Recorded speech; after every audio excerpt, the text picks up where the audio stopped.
لمحے گھر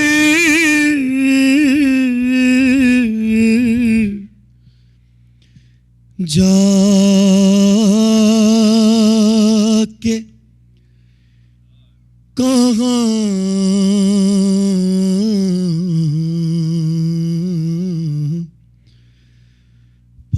پائے گی زینب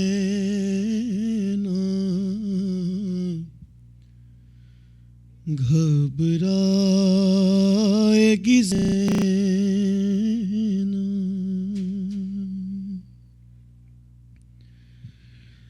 پردیس ہے غربت ہے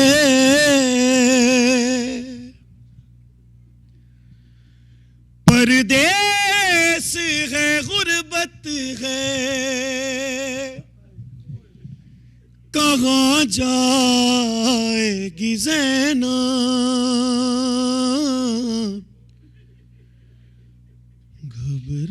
گھبرائے گی زینب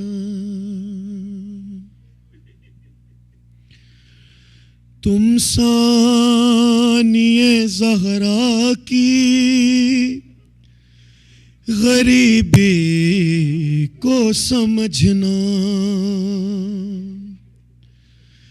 غازی کی قسم ہے تمہیں بھائی نہ تڑپنا کہ بے پردہ تیری لاش پہ جب آئے گی زینب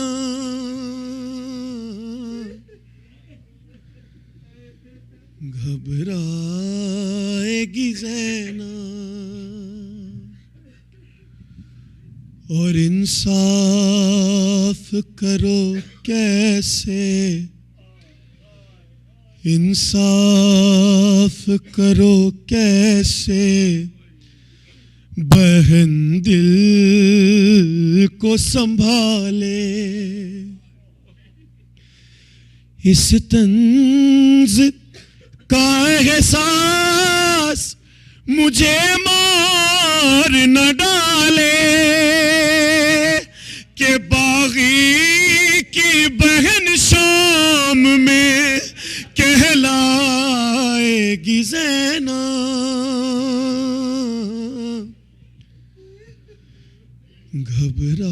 گھبرائے گی زینب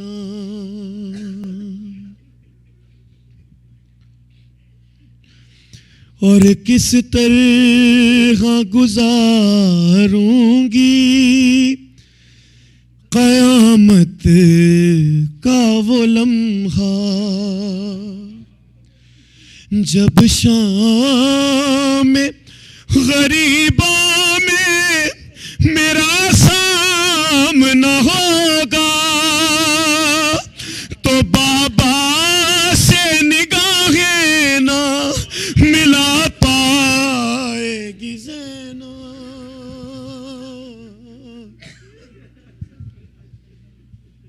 اور دیکھی نہیں جائیں گی وہ مایوس نگاہیں سغرا جو اسے دیتی ہے جینے کی دعائیں اکبر کے بنا جب بھی وطن جائے گی زینب گھبرائے گی زینب اور تم میری طرح غم یہ تم میری طرح غم یہ اکیلے ہی سہو گے تم میری طرح غم یہ اکیلے ہی سہو گے وعدہ کرو یہ بات نہ بانوں سے کہو گے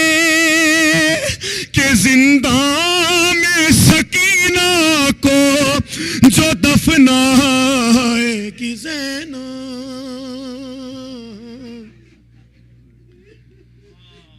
گھبرائے گی زینب۔ اور کتنی مزاج آشنا بہن ہے یہ۔ بھائی پہ نظر کر کے، بھائی پہ نظر کر کے تکلم وہ پکاری کہ بھیا میں سمجھتی ہوں طبیعت کو تمہاری، اچھا یہ صدا لب پہ نہیں لائے گی زینب،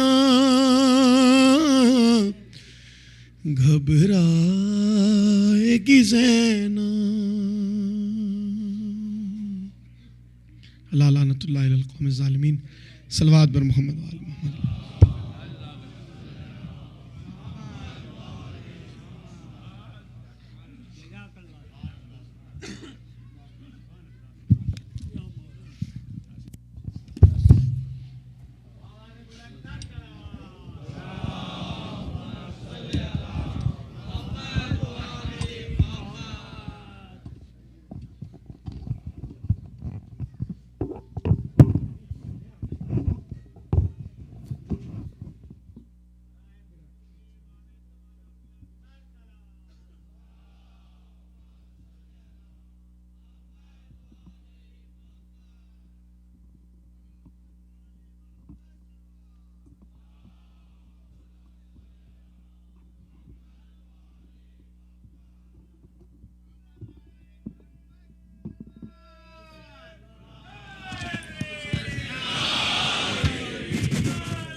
کل تک تو بالکل ٹھیک تھا، کیا کر دیا شاہد میں؟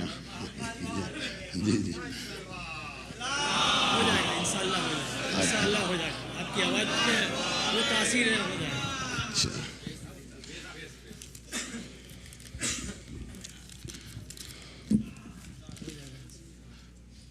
آج کی مجلس کے بانی کی جانب سے یہ التماس آئی ہے سورہ فاتحہ۔ مرحومہ فاطمہ بنت حسن بھائی، مرحوم محسن علی ابن غلام علی، مرحوم جاوید ابن محسن علی، مرحوم ولی بھائی جمال بھائی، مرحومہ صغرا بنت کمال بھائی، تمام مرحوم مومنین و مومنات۔ آج کی مجلس میں جو مومنین اور مومنات ہیں، ان کے خاندان کے تمام مرحومین، اس عزاخانے کی تعمیر میں حصہ لینے والے جتنے بھی ڈونرز یا مددگار ہیں، ان کے خاندان کے مرحومین، تمام شہداء ملت جعفریہ، تمام شہداء اسلام، کل اموات مومنین و مومنات۔ سورہ فاتحہ۔ بسم اللہ الرحمن الرحیم، الحمدللہ رب العالمین الرحمن الرحیم مالک یوم الدین، ایاک نعبد و ایاک نستعین، اهدنا الصراط المستقیم صراط الذین انعمت علیہم غیر المغضوب علیہم ولا الضالین۔ لا حول ولا قوة الا باللہ العلی العظیم، حسبنا اللہ ونعم الوکیل، نعم المولا ونعم النصیر۔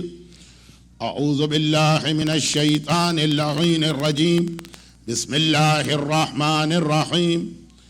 الحمد للہ الملک الحق المبین، قاسم الجبارین، مبیر الظالمین، مدرک الحاربین، والصلاة والسلام علی حبیب الہ العالمین، سید الانبیاء والمرسلین، خاتم النبیین، رحمت للعالمین، شفیع المذنبین، والمخاطب بطاہ و یاسین، سیدنا و مولانا ابو القاسم محمد،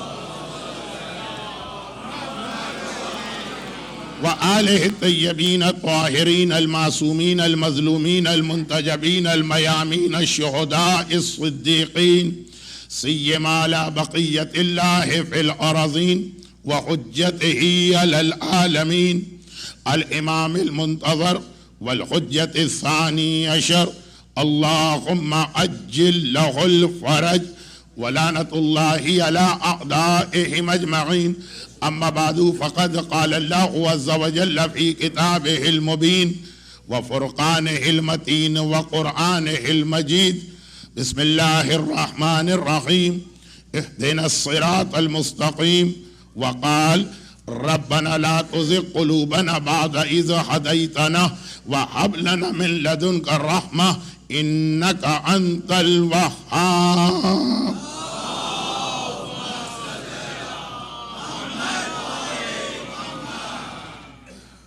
بہرحال یہ ہمارے سامنے کے سارے چھوٹے چھوٹے بچے دیکھتے ہی دیکھتے ملت جعفریہ کے چمکتے ہوئے درخشاں ستارے بن چکے ہیں، اور یقیناً میں رضویہ سوسائٹی کی ان راتوں اور گلیوں کو یاد کرتا کہ جس میں ہم سب نے یہ روز و شب گزارے ہیں، لیکن دو مسئلے مجھے روک رہے ہیں. پہلی بات یہ ہے کہ الصبح میری روانگی ہے، اور بہت زیادہ اگر تاخیر مجلس میں ہو گئی تو آپ حضرات کے لیے اتنا مسئلہ نہیں ہے، لیکن میرے لیے ایک مسئلہ بن سکتا. اور دوسری بات یہ کہ کل رات کی پہلی مجلس میں آج کی مجلس کا موضوع غلطی سے صحیح یہ بیان کر دیا گیا تھا کہ آج ہمارا موضوع ہوگا قبر اور عذاب قبر.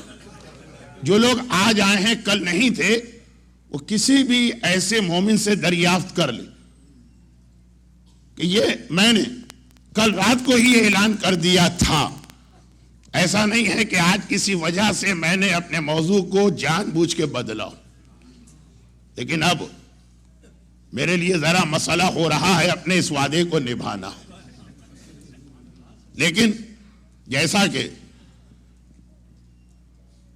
شاہد میاں نے ابھی پڑھا، کیونکہ میرے تعلقات ان کے والد مرحوم مولانا غلام حسین نجفی صاحب قبلہ سے بہت زیادہ تھے، اس لیے میں اسی انداز سے ان کا تذکرہ کر رہا ہوں کہ جیسا کہ انہوں نے ابھی پڑھا کہ اسلام اصول اور فروع دونوں کے توازن کا نام ہے، تو اصول دین کا حق تو ادا ہو گیا، اب فروع دین بیچارے کہیں نہ کہیں کسی لسٹ میں تو آئیں گے نا.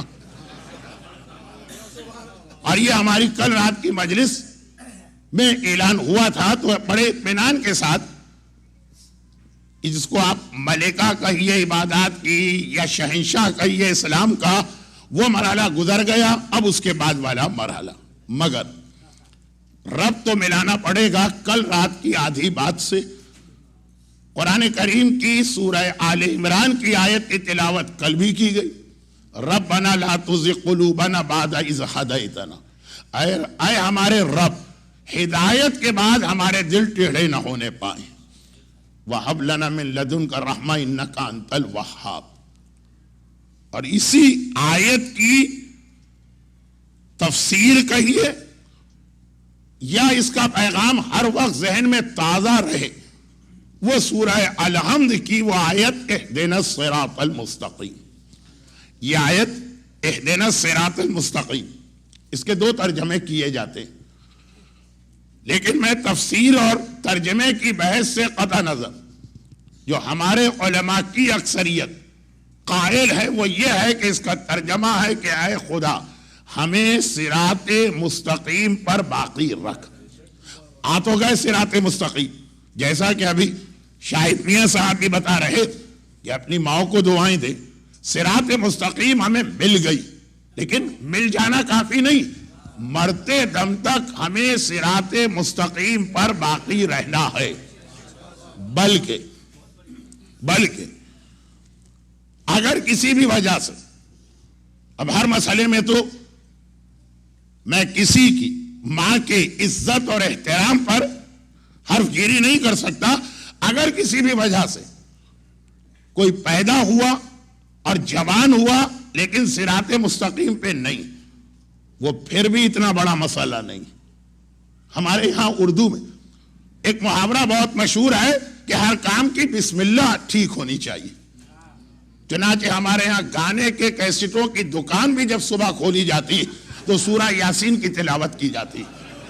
اور ہمارے یہاں بے حجابی کی محفل جو ہوتی ہے اس کا آغاز بھی حدیث قصہ سے ہوتا ہے. شہزادی کونین کی یہ توہین ہے کہ حدیث قصہ پڑھ کے شہزادی کو بلایا جائے اور پھر ایسے مجمع میں ان کو لے جا کے بٹھا دیا جائے. لیکن ایک تصور یہی، بسم اللہ اچھی ہونی چاہیے. اسلام کہتا ہے کہ بسم اللہ کا اچھا ہونا اتنا ضروری نہیں، اختتام اچھا ہونا چاہیے.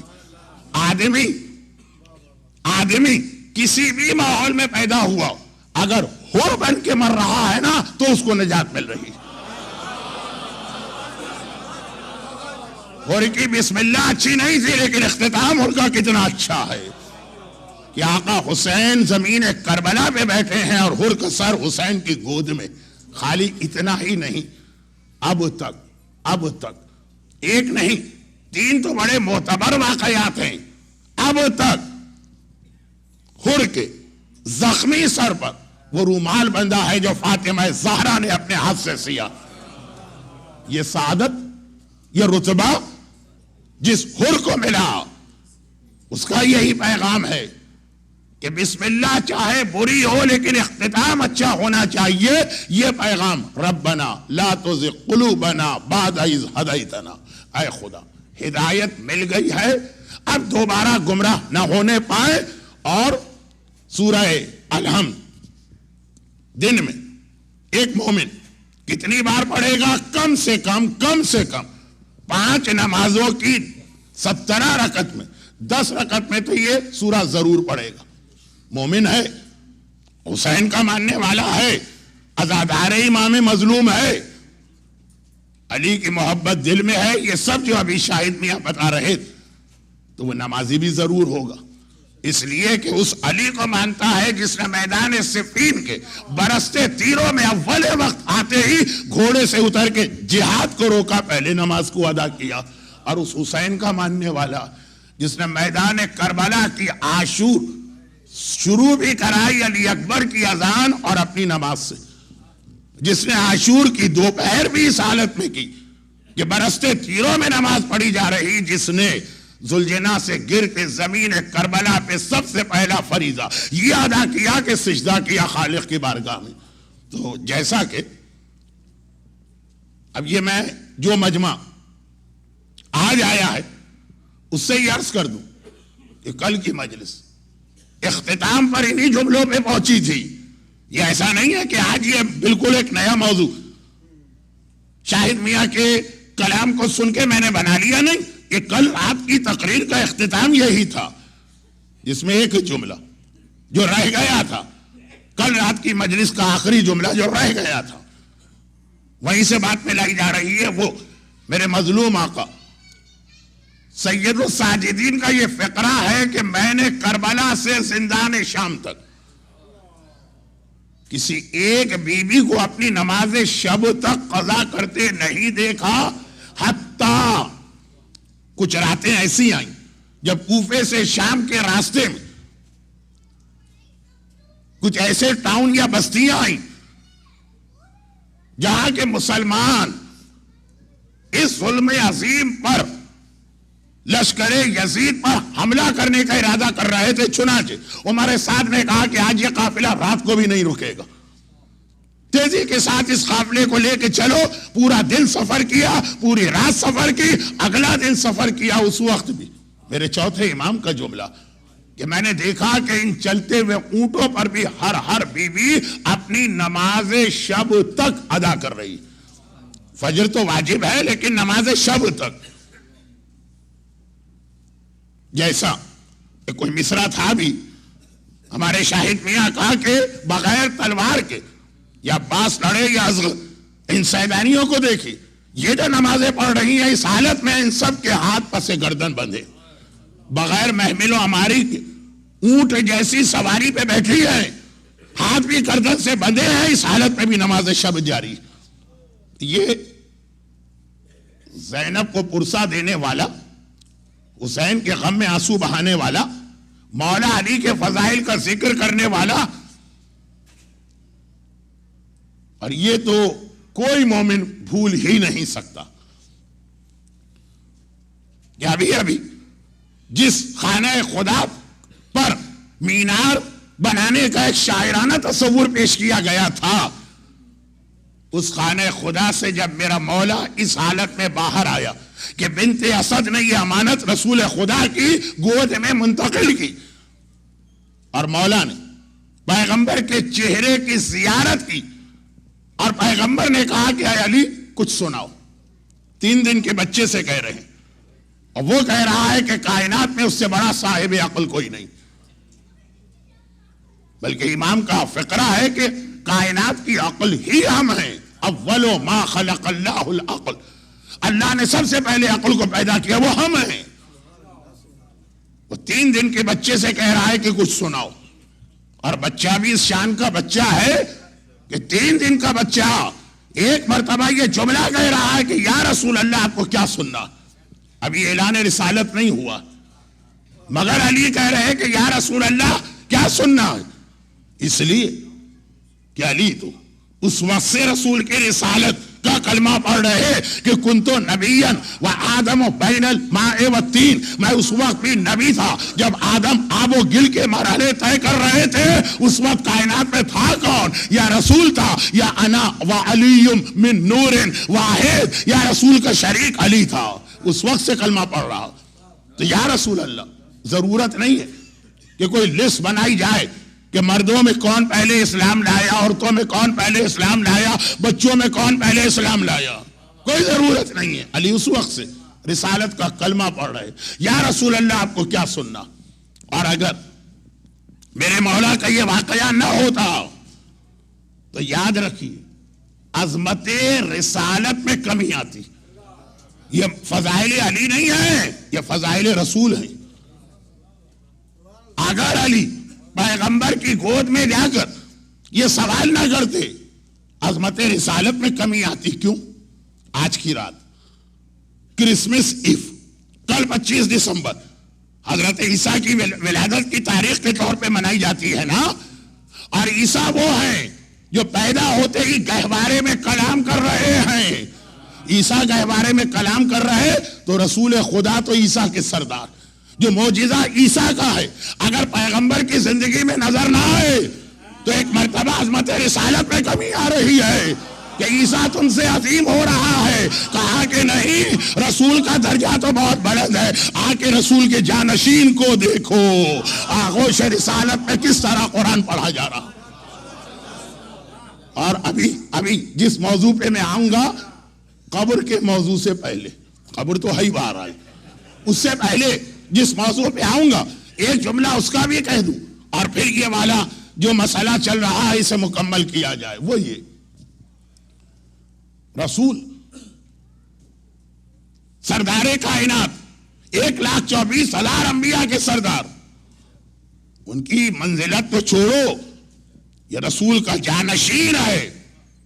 اور حالت یہ ہے کہ عیسیٰ گہوارے میں انسانی کلام کر رہے، اور علی وہ کلام پڑھ رہے جو لوح محفوظ پہ اللہ نے لکھا ہے، مگر صحیح معنوں میں تو میری عظمت کا اندازہ اس وقت ہوگا جب زمانے کا امام اسی دمشق میں ظاہر ہوگا جو کل کی مجلس کے پہلے آدھے حصے کا عنوان تھا۔ جو لوگ کل نہیں تھے ان کو صرف یہ سمجھانے کے لیے کہ میں آج کسی نئے موضوع پہ نہیں آیا ہوں، آدھی باتیں کل ہو گئی۔ کل کی مجلس کے 2 حصے تھے، پہلا حصہ یہ تھا کہ شام میں آخر ہو کیا رہا، اور سیریا میں کس سفیانی کو لانے کی تیاری کی جا رہی۔ اب دوسرا آدھا حصہ اس کے حوالے سے قبر کا عنوان آ گیا تھا، کیوں وہ ابھی دوبارہ دہرانا ایک جملے میں کل کی مجلس سے ربط ملانے کے لیے۔ تو جس سیریا میں اس وقت کے یہ حالات جو بہت توجہ کے قابل ہیں، جس پہ میں ابھی بات کر رہا ہوں، کل کے بعض مومنین کے 2 سوال کی وجہ سے، اس سے پہلے یہی سیریا، یہی دمشق، یہی پہ تو امام اپنے لشکر کو لے کر اس لیے پہنچیں گے کہ سفیانی دمشق کو اپنا کیپٹل بنا کر وہ قانون جاری کر چکا. کل کی مجلس دہرانا مقصود نہیں کہ جس کا نام علی ہے اس کی گردن اڑا دو، جس کا نام حسن ہے اس کی گردن اڑا دو، جس کا نام حسین ہے اس کی گردن اڑا دو، جس کا نام جعفر ہے اس کی گردن اڑا دو، جس کا نام فاطمہ ہے، جس کا نام زینب ہے. خالی نام کافی ہے کہ انہیں قتل کیا جائے گا. جو پاکستان میں ہم سڑکوں پر اور شہروں میں اور ڈاکٹرز کے کلینک میں اور مسجدوں اور امام باڑوں میں دیکھ رہے ہیں. لیکن یہ بات تو کل آ گئی ہے، کل کی پوری مجلس دہرانے کا نہ وقت ہے، نہ موقع ہے، نہ ضرورت. لیکن وہ سفیانی جس کا ایک ہی ایجنڈا اور وہ یہ کہ محبان اہل بیت کو اس دنیا سے ختم کرنا ہے، مقابلہ کرنے امام آئے، سیریا پہنچے، دمشق جہاد کرنا ہے اس ظالم کے خلاف، جس ظالم کے لیے کل میں نے کہا تھا کہ حالات بتا رہے ہیں کہ ایسے کسی سفیانی کو بنا کر سیریا میں لایا جا رہا ہے. ابھی آتا ہوں اس جملے پر. کل یہیں تک بات ہوئی تھی کہ حالات بتا رہے ہیں کوئی سفیانی سیریا میں لایا جا رہا. وہ بات ابھی نامکمل ہے، وہ ابھی ہوگی. لیکن یہ جملہ پورا امام آ گئے، سفیانی ملعون کوفے پہ حملہ کر چکا. مسجد کوفہ میں صاحبان ایمان کا اتنا خون تھا کہ جب زمانے کا امام وہاں سے گزرے تو گھٹنوں شہداء، صاحبان ایمان شہداء کے خون میں سے گزرے. یہ فقرہ روایت کا. اور مدینے پہ حملہ کر کے مسجد النبوی کو ڈیمولش کر چکا اور خانہ خدا پہ اٹیک کرنے جا رہا تھا. تب امام آئے. سب سے پہلے سفیانی کا مقابلہ کرنا ہے. سب سے پہلے میں نے اس لیے کہا کہ امام کے جہاد میں اس کے بعد دجال کا مقابلہ اور آخر میں شیطان کا مقابلہ، یہ تینوں مارے جائیں گے. لیکن پہلے سفیانی ظالم، پھر دجال مکار چیٹر فراڈیا فریبی، اور پھر آخر میں شیطان. لیکن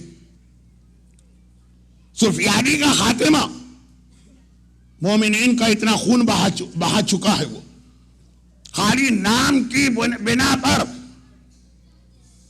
عقیدے کی تحقیق کے بغیر لوگوں کو قتل کر چکا، مسجد النبوی کو تباہ کر چکا.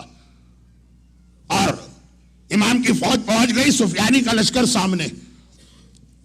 امام کی فوج اصرار کر رہی ہے مولا جہاد شروع کرے.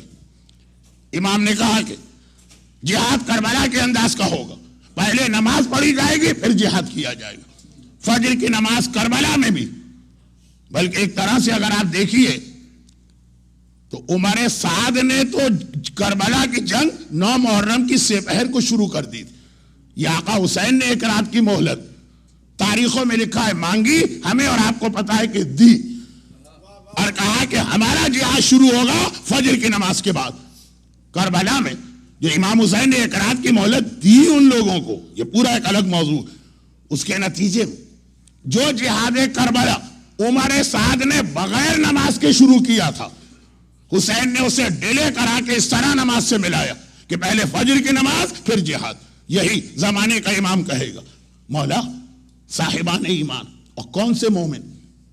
وہ 313 تو انتہائی کھڑے مومن، وہ تو ہیں امام کے ساتھ، لیکن امام کی فوج 10,000 سے زیادہ کی. اور ایک بہت مختصر سی معلوماتی بات، ہندوستان، پاکستان، نارتھ امریکہ اور یورپ، اس کے لوگ امام کی پہلی فوج میں مکے میں نہیں آئیں گے، یہ آئیں گے کوفے میں. اگر آپ دنیا کا میپ دیکھ لیجئے تو آپ کو امام کے روٹ میں کوفہ وہ ملے گا. اور میں بھول گیا کہ میں امریکہ میں پڑھ رہا ہوں، امام کے راؤٹ میں یہ ملے گا کہ کوفہ راستے میں، وہاں سے امام سیریا جائیں گے. تو انڈیا اور پاکستان کے لوگ، نارتھ امریکہ اور یورپ کے لوگ، وہ امام کو مکے میں جوائن نہیں کریں گے. ان کی اکثریت وہ امام کو کوفے میں جوائن کرے گی، اور یہ سارا لشکر بے چین، مولا جلدی سے شام چلے. کیونکہ ان میں ایک بہت بڑی تعداد ایسی جن کا باپ سفیانی کی فوج کے ہاتھوں مارا گیا، جن کا بھائی، جن کا بیٹا، اور اب تو پاکستان اور افغانستان اور حتی عراق اور کسی حد تک بحرین، ہماری عورتوں پہ بھی ہاتھ اٹھایا جانے لگا اور یہ زلزلہ بڑھ رہا. کسی کی ماں، کسی کی بہن، کسی کی بیٹی. یہ وہ لوگ ہیں جو دین کی محبت میں بھی ہیں اور ان کے اوپر براہ راست دشمنان اہل بیت نے سفیانی کی قیادت میں حملہ کیا. مولا جلدی چلے، اس ظالم کا جلد از جلد خاتمہ ہو. امام پہنچ بھی گئے. مولا جہاد کرے کا نہیں، پہلے فجر کی نماز پڑھی جائے گی. تو مولا پڑھا دیجئے فجر کی نماز. فجر کی نماز میں تو ایک اطمینان ہے کہ بہت چھوٹی صرف 2 رکعت ہوتی ہے. مغرب عشاء میں سوچنا پڑتا ہے کہ آدھا گھنٹہ کھڑا رہنا پڑے گا یا 20 منٹ. فجر تو صرف 2 رکعت ہے نا. یہ دوسری بات ہے کہ یہ 2 رکعت بھی لوگوں سے کے لیے، کچھ لوگوں کے لیے پڑھنا مشکل. اور کل کی آخری حدیث یاد کیجئے، اس امام نے جس کے نام پہ یہ جعفریہ، کوئی چیز میں دوہرا نہیں رہا ہوں، صرف ربط ملانے کے لیے ایک جملہ عرض کرتا ہوں. مولا نماز پڑھائیے. کہا کہ نہیں، ابھی مجھے اپنے ایک مہمان کا انتظار. کرسمس 25 دسمبر رات کے 12 بجنے میں تھوڑی دیر باقی اور حضرت عیسیٰ کا تذکرہ ہو رہا. یہاں پہ رک کے میں اپنا ایک جملہ، یعنی جو میرا اپنا انداز ہے وہ والا ایک جملہ بھی کہہ دوں. 1974 سے آج 2012 کے دسمبر تک 2 ہی موضوعات پہ میں نے ساری زندگی مجلسیں پڑھی ہیں، یا قبر اور یا زمانے کا امام. تو یہ دونوں میرے 40 سال پرانے موضوعات ہیں. ظہور امام کے حوالے سے وہ ایک جملہ کہ جب امام تشریف لائیں گے تو کب آئیں گے؟ جب ہم نے اتنا انتظار کر لیا. تاریخ میں ہے مگر پہلے امام اور آخری امام نے 2 شخصیتوں کا انتظار کیا اپنا جہاد شروع کرنے سے پہلے. ایک مولا علی کا واقعہ پڑھ لیجیے. اسلام میں خرابیوں کی جڑ تو وہ لوگ ہیں کہ جن کا شاہد میاں نے تذکرہ کر دیا، لیکن بعد میں سامنے جو نام لایا گیا وہ اس امیر شام کا تھا جو غریب الایمان تھا. تو خلاصہ یہ ہے کہ وہ صفین کی لڑائی، مولا اس کے مقابلہ کرنے کوفے سے نکل رہے ہیں اور ایک منزل کے بعد قافلہ روک دیا. کہا ٹھہر جاؤ، ابھی میرا ایک سپاہی نہیں آیا جو اتنا قیمتی کہ باقی سارے لشکر کو روکا جائے گا اس ایک سپاہی کے لیے، جس کا نام اویس قرنی تھا. جو جملہ میں نے کل کہا تھا اسے آج بھی دوہرا دوں کہ خدا جلد از جلد غارت کرے ان لوگوں کو جو شام کی زیارتوں کے لیے آج کتنی بڑی رکاوٹ بن گئے. کیا 40 میں شام میں زیارت ہوتی تھی؟ اور کیا اس وقت اسی زینبیہ کا منظر ہے؟ اور زینبیہ میں پھر بھی کچھ زائرین ہیں، حلب اور رقہ، صفین جہاں اویس قرنی کا روضہ ہے. مولا نے انتظار کیا. پہلے امام نے اویس قرنی کا انتظار کیا، جب وہ آئے تو فوراً لشکر چلایا. وہ ایک واقعہ ہے اویس کا، اپنی ماں کی اطاعت. اور یہ آخری امام جہاد کیجئے. مولا وہ سفیانی ظالم سارا ظلم تو کر چکا ہے، خانہ خدا پہ اٹیک کرنے والا تھا. تب جبرائیل نے اس کے لشکر کو مسجد شجرہ کے قریب، جو حج اور عمرہ کر چکے ہیں وہ تو فوراً سمجھ گئے وہ جگہ جہاں سے ہم احرام پہنتے، اس کے قریب زمین میں غرق کیا. صرف 2 کو جبرائیل نے چھوڑ دیا. ایک سے کہا مکہ جاؤ اور مکے والوں کو بتاؤ کہ مشکلات کا زمانہ ختم ہوا. دوسرے سے کہا شام جاؤ اور سفیانی کو بتاؤ تم کو دی ہوئی مہلت پوری ہو گئی. اب یہ 2 آدمیوں کے علاوہ پورا لشکر زمین میں دھنس گیا. مگر مدینہ تباہ کر چکا تھا یہ لشکر. عرب مکے پہ اٹیک کرنے جا رہا تھا. خانہ خدا پہ حملہ اور خانہ خدا کو ڈیمولش کرنا صاحبان ایمان کے لیے آج بھی ایک ایسا تصور ہے کہ جسم کانپ اٹھتا. اگرچہ تاریخ میں کم از کم 2 واقعات تو ہیں. ایک بار یزید نے خانہ خدا پہ حملہ کروایا، ایک بار حجاج ابن یوسف نے. لیکن آج کے دور میں بہت مشکل ہے یہ تصور. اب سنیے ایک حدیث. مجھے لگ رہا ہے کہ وقت میرے ہاتھ سے نکل رہا ہے تو شاید میں قبر کے موضوع پہ نہ آ سکوں. ذرا ذرا اب قبر میں مجھے پڑھنا ہے کہ نہیں پڑھنا، لیکن تھوڑا تسلی تو دیتے ہوئے آگے بڑھوں نا کہ شاید میں اس موضوع پہ نہ آ سکوں. مگر ایک حدیث سن لیجیے. جب پیغمبر اسلام نے یہ جو تقریر ہو رہی ہے نا، یہ مختلف ونڈوز کھل رہی ہیں. یہ کل کا میرا جملہ تھا. میں ایک وقت میں 3-4 موضوعات پہ بات شروع کرتا ہوں، آخر میں سب کو ملا کے مصائب پر آتا ہوں. تو جو نئے لوگ ہیں ان کو زیادہ زحمت نہیں ہوگی. ابھی بس شاہد میاں کی باری آنے والی ہے. صرف یہ 2-4 تاریخ کے جملے، جب رسول نے مکہ فتح کیا، 8 سال بعد مسلمانوں کو خانہ کعبہ واپس ملا. جسے ایک چیز ملی ہی نہ ہو وہ اتنا نہیں تڑپتا ہے. کوئی چیز مل کے چھین لی گئی. 8 سال تک خانہ خدا سے محروم رہنے والے مسلمان جو پہلے 24 گھنٹے خانہ خدا کی زیارت، عبادت، طواف کیا کرتے تھے، اب جو آئے خانہ خدا پہ تو ایسے تڑپ تڑپ کے کعبے کی دیواروں سے چمٹے کہ کیا بچہ اپنی ماں سے اس طرح چمٹے گا. پیغمبر نے ایک جملہ ایسا ارشاد فرمایا جو پورا ایک موضوع. جملہ یہ ارشاد فرمایا کہ اے مسلمانوں، بڑی محبت دکھا رہے. شہید دستغیب شیرازی نے گناہان کبیرہ کی 2 جلد کے آخر میں یہ روایت نقل کی. اور یہ آپ کو معلوم ہوگا کہ گناہان کبیرہ میں کوئی روایت بغیر حوالے کے نہیں آئی ہے، تو اس کا اصل حوالہ بھی وہاں موجود کہ اصل کس کتاب کی یہ حدیث. کہا کہ اے مسلمان، خانہ خدا کتنی محبت اور عقیدت سے اسے چمٹ رہے ہو. اگر تمہارے سامنے اب تم اختیار بھی رکھتے ہو کوئی خانہ خدا کو ڈیمولش کرے یا تباہ کرے تو تمہاری کیا حالت ہوگی؟ کہا یا رسول اللہ، یا ہم اس کو مار دیں گے یا خود تحفظ کعبہ کرتے ہوئے مر جائیں. ایک بار پیغمبر نے کہا مگر یاد رکھو، اللہ کی نگاہ میں ایک مومن کا احترام خانہ خدا سے زیادہ جس نے کسی مومن کی توہین کی، جس نے کسی مومن کو ذلیل کیا، جس نے کسی مومن کی غیبت کی، جس نے کسی مومن کے مال پہ قبضہ کیا، اس نے گویا خانہ کعبہ کو 70 مرتبہ گرایا. ایک کعبہ گرے ہم برداشت نہیں کر سکتے، اور 70 مرتبہ دن میں کعبہ ہمارے گھروں میں، حتیٰ ہماری مسجدوں میں، حتیٰ ہمارے امام باڑوں میں، میں پاکستان کی بات کر رہا ہوں، جہاں وضو خانے میں بیٹھ کر وضو کے درمیان بھی یا کسی کی غیبت ہوتی ہے یا کسی کی توہین کی جاتی ہے. تو اب یہ چیزیں بھی ذہن میں رکھیے گا. اور قبر تک میں نہیں جا پاؤں گا، یہ تو اب یقینی لگ رہا ہے. میں نے خود تو میں قبر میں پہنچ چکا ہوں، پاؤں لٹکائے بیٹھا ہوں، قبر کے موضوع تک نہیں جا پاؤں گا. تو ایک جملہ سن لیجیے. امام سے پوچھا گیا مولا یہ قبر کا عذاب آتا کیوں ہے؟ کہا اکثر عذاب اہل القبر، زیادہ تر قبر والوں کا عذاب غیبت اور نمیمہ چغل خوری سے آتا. یہ جو ہمارے یہاں بہت پسندیدہ ایک غذا، لیکن بہت اسپائسی ہوتی ہے، بہت مزہ آتا ہے غیبت کرنے اور غیبت سننے میں. امام فرماتے ہیں کہ غیبت کرنے والے کے گناہ سے سننے والے کا گناہ کبھی بڑھ جاتا، کیونکہ اگر یہ سنے ہی نہیں تو غیبت کوئی دیواروں سے تو نہیں کرے گا. غیبت کرنے والے کا شوق بڑھتا ہے جب ہم سنتے سنتے کہتے ہیں ارے نہیں ایسا نہیں ہوا ہوگا، آپ کو دھوکہ ہوا. یہ اس لیے کہا جاتا ہے کہ سامنے والا کچھ اور نئی بات لے کر نہیں بھائی وہ فلاں صاحب تو بہت اچھے، وہ کبھی یہ غلطی کر نہیں سکتے. اب جو غیبت کر رہا ہے اس کے پاس تو ساری خبریں ختم ہو گئی. اب اس نے یقین دلانے کے لیے تہمتیں لگانا شروع کر دی. ارے نہیں وہ صاحب تو یہ بھی کرتے ہیں. اب یہاں سے تہمتیں شروع ہو گئی صرف اس لیے کہ سننے والے بڑے شوق سے سن رہے ہیں. اور کیا کہتے ہیں سن نہیں کسی مومن کی غیبت نہیں کرنا چاہیے، اور ان کی تو غیبت کرنی ہی نہیں چاہیے، وہ تو کوئی غلطی کرتے ہی نہیں. اور یہ اس لیے کہا جاتا ہے کہ 10 اور نئی باتیں سامنے آ جائیں. غرض یہ کہ یہ مسئلے تو چلتے رہیں گے.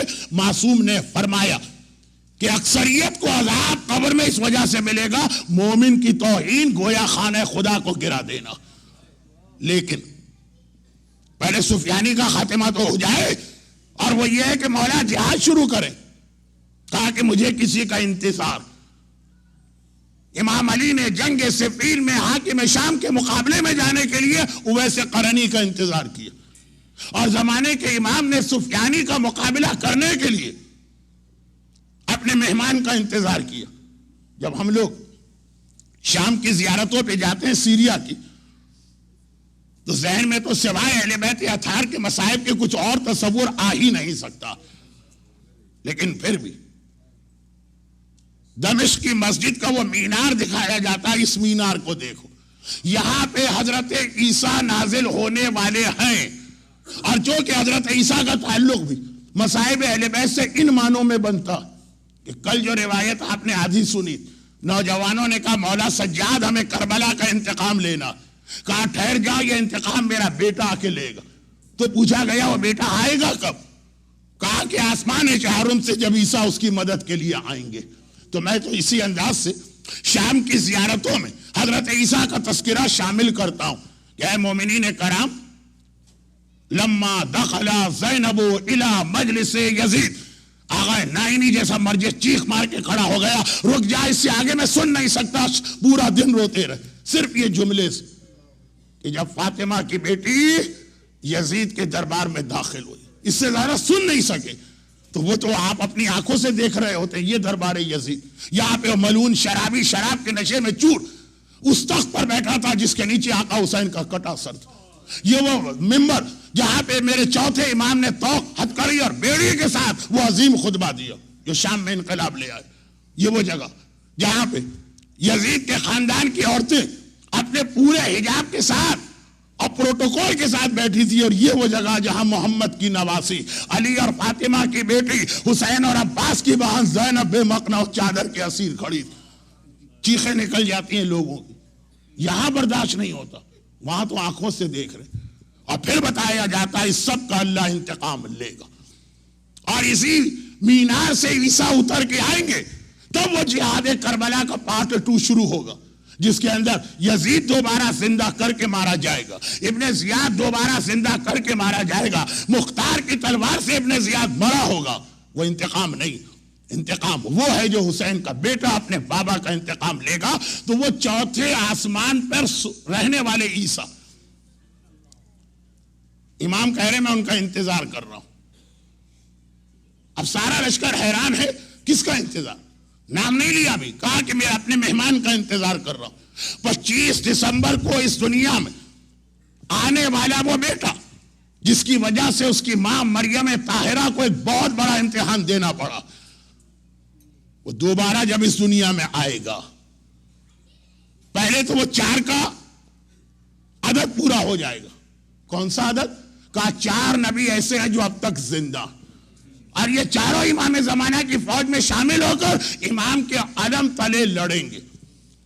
ان 4 میں سے 2 دنیا میں ہیں، خضر اور الیاس، یہ تو مکے میں امام زمانہ کو جوائن کریں گے۔ ایک تیسرے بھی آسمان پر ہیں، ادریس، مگر وہ بھی جبرائیل کے ساتھ مکے میں امام زمانہ کو جوائن کریں گے۔ 3 نبی تو مکے میں آئیں گے۔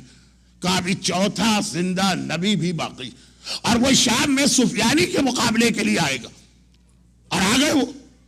تو ایک مرتبہ امام نے اپنے مہمان کا استقبال کیا،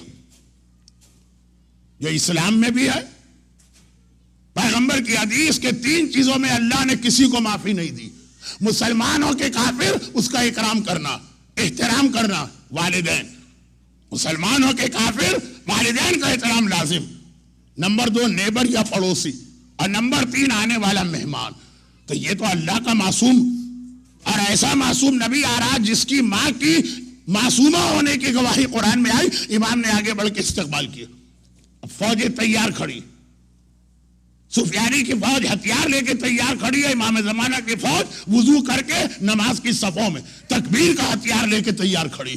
اور ایک بات امام نے حضرت عیسیٰ سے کہا کہ یا نبی خدا آپ آگے بڑھ کے نماز پڑھائیے، وہ گھبرا گئے، اور ایک مرتبہ کہا تقدم یا ابن رسول اللہ، رسول خدا کے بیٹے آپ نماز پڑھائیں، آپ کے ہوتے ہوئے میں نماز نہیں پڑھا سکتا ہوں۔ تو جو بات ہو رہی تھی وہ جملے سے پہلے ایک اور جملہ عرض کر دوں، عیسیٰ نے امام زمانہ کی فرمائش پر کہا نہیں، میں آپ کے ہوتے ہوئے میں نماز نہیں پڑھا سکتا۔ تو سوچنے کی بات ہے، ایک معصوم نبی آخری امام کو نماز نہیں پڑھا سکتا، تو کوئی غیر معصوم گناہگار یہ کیسے کہہ رہا ہے کہ میں نے پہلے امام کو نماز پڑھائی؟ اور عیسیٰ نے فرزند، درود بھیجے محمد والے محمد،